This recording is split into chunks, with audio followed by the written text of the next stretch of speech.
सभापती महोदय, 289च्या माध्यमातून मानखूर येथील जनता नगर परिसरात चाळ कोसळून 6 जणांचा मृत्यू झालेल्या दुर्घटनेबाबत आपलं लक्ष या ठिकाणी मी सभागृहाचं वेधू इच्छितो आणि राज्याचा या घटनेशी, सरकारचा ह्या घटनेशी थेट संबंध आहे।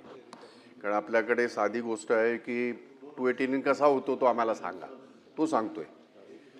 आणि आता तर आणखीन दुर्दैवी एक गोष्ट आहे, बंटी पाटील म्हणाले त्याप्रमाणे ही जर इमारत अनऑथराइज होती, अनधिकृत होती, मग काय कारवाई करण्याला का केली नाही? म्हणजे 6 माणसं मरण्याची वाट पाहत होतो का आपण? त्यात 4 बालकं आहेत, 4 बालकं आहेत, एक ICU मध्ये आहे आणि वाईट परिस्थितीमध्ये आहे। सर्वात प्रथम त्या कुटुंबाच्या प्रति मी माझ्या संवेदना व्यक्त करतो, पण ते करत असताना हा नेहमीचा हा जो काही पावसाळ्याच्या बाबतीमध्ये विशेषतः मी जेव्हा या साऊथ मुंबईमध्ये मी आमदार होतो आणि खालच्या सभागृहामध्ये होतो त्यावेळेला भाऊंना आठवत असेल, आपण दोघेही चेअरमन होतो, आपण माडाच्या याच्यात आपण बैठका घ्यायचो आणि त्याच्यामध्ये कॅटेगरीज आहेत। आता प्रश्न असा निर्माण होतो की अजूनही त्या सगळ्या सिस्टम तशाच आहेत, पण कार्यवाही का होत नाही? अनेक वेळेला आपण पाहिलेलं गेल्या ह्या 7-8 वर्षामध्ये विशेषतः साऊथ मुंबईमध्ये, कारण जुन्या चाळी वगैरे साऊथ मुंबईमध्ये फार 100-100 वर्षाच्या पेक्षा जास्त कालावधीच्या आहेत। ह्या मानखूरची घटना सभापती महोदय 289च्या माध्यमातून आपल्या निदर्शनास यासाठी आणून द्यायचे आहे, अशा किती अनऑथराइज ह्या आहेत, चाळी आहेत किंवा अशा किती इमारती आहेत, आणि मग हे कुणाच्या आशीर्वादाने हे झाल्या, माणसं राहायला गेली आणि मग अशा पद्धतीने जेव्हा त्या दुर्घटना होते त्यावेळेला त्यांचा जीव निघून जातो। दुसरं महत्त्वाचं याच्यामध्ये एक राहील सभापती महोदय, आपण एक फॉर्मॅलिटी म्हणून मला माहिती आहे 1 महिना अगोदर C1 C2 ह्या सगळ्या नोटिसेस जातात, त्यांना पर्यायी जागा देण्याची जबाबदारी कुणाची? सरकारचीच आहे ना। कॉर्पोरेशनच्या जर त्या ह्या असतील तर कॉर्पोरेशनने दिलं पाहिजे, म्हाडाच्या असतील तर म्हाडाने दिल्या पाहिजे, कारण त्या तिथल्या रहिवाशांना तिथून फक्त तुम्ही खाली करा हे सांगणं किंवा पर्यायी जागा देणं हे महत्त्वाचं राहणार आहे ना।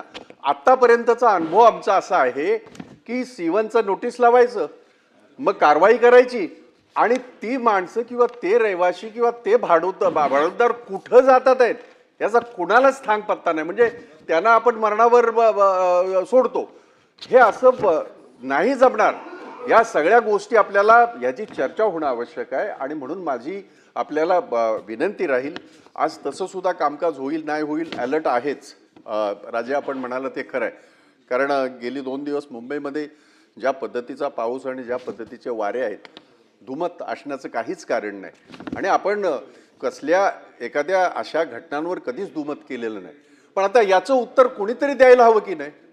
कुणीतरी द्यायला हवं। त्यांना जर समजा या मानखुर्दमध्ये मी दावे याच्या खात्रीपूर्वक सांगतो, अशा 1-2 नव्हे शेकडो अशा बिल्डिंग आहेत, कुणाच्या आशीर्वादाने झाल्या, कुणाचं त्याला हे मिळालं, आणि मग आता आपण आणखीन काहीतरी दुर्घटना होण्याची वाट बघितल्यानंतर काही मार्ग काढणार आहोत का?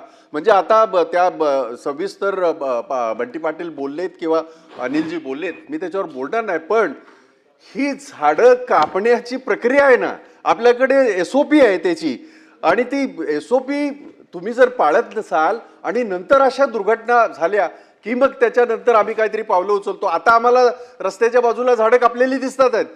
हीच तुम्ही प्रक्रिया जर समजा 1 महिना अगोदर केली असती, 15 दिवस अगोदर केली असती, तर कदाचित हे जे झाडं पडून जी मृत्यू झाले 2-3 ते तरी वाचू शकलो असतो आपण। मॅनहोल तर आहेच आहे, कालच्या 289 मध्ये मी सांगितलं त्या बाबतीमध्ये। आणि म्हणून एकंदरीत दुर्लक्ष आणि जीवाची किंमतच राहिली नाही मुंबईच्या नागरिकांची, अशी अवस्था आहे। आणि म्हणून या 289च्या माध्यमातून या जर्जर झालेल्या ज्या इमारती आहेत, C1 असतील C2 असतील, ज्या काही आपण नोटिसेस दिलेल्या आहेत त्याच्या बाबतीमध्ये काय सरकार धोरण आपण हे करणार आहे आणि तिथल्या नागरिकांना कुठे आपण हे देणार आहात, कुठच्या कॅम्पामध्ये किंवा कुठे त्यांना घर दिल्याशिवाय तर चालणार नाही. आणि म्हणून ह्याची चर्चा होणं आवश्यक आहे आणि याची उत्तरं मिळणं आवश्यक आहे.